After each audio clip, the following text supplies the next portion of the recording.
So we should get used to significantly higher inflation for the next several years than we have had in the Western world for the last 40. And it's going to last at least 6 years, maybe as many as 8, and that assumes we get started pretty soon. Well, let me start by saying I never want the Federal Reserve's job, so I'm not going to be one of those armchair pundits who questions their every motion, because I don't think I could do better.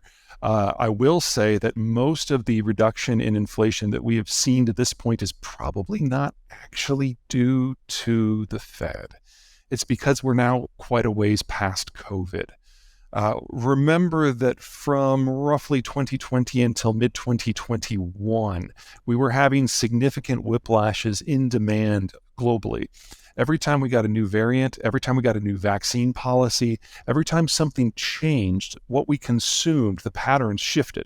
And it took about 18 months with each shift for industry to change the manufacturing supply chains to catch up. Well, in the United States, Texas, Arizona, and Florida, they opened up mid-year, and then a few months later, everyone but California followed suit. And then California followed in February of 2022. So yes, those are the dates. Well, we're 18 months past that. So the supply chains have caught up. And so the supply-driven inflation has gone down. That's probably responsible for half of the shift in inflation.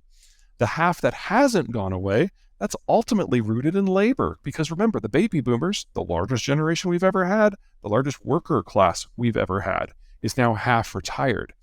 So the Federal Reserve is using the tool that it has for the problem it understands, but there's a big lag because the sort of demand that is being crunched here is not what has actually driven inflation to this point. If we're going to solve the inflation problem in the long run, we have to fix the supply system. That means training up workers to be more productive. That means a degree of automation, but we have to do that in an environment with more expensive capital, not just because of the Fed, but because of what's going on with the baby boomer retirement. And that's before you consider in disruptions that might happen in places like Germany because of the war, or China because of its demographic collapse. So we've got a lot of headwinds coming that hit the core of what supplies us with goods.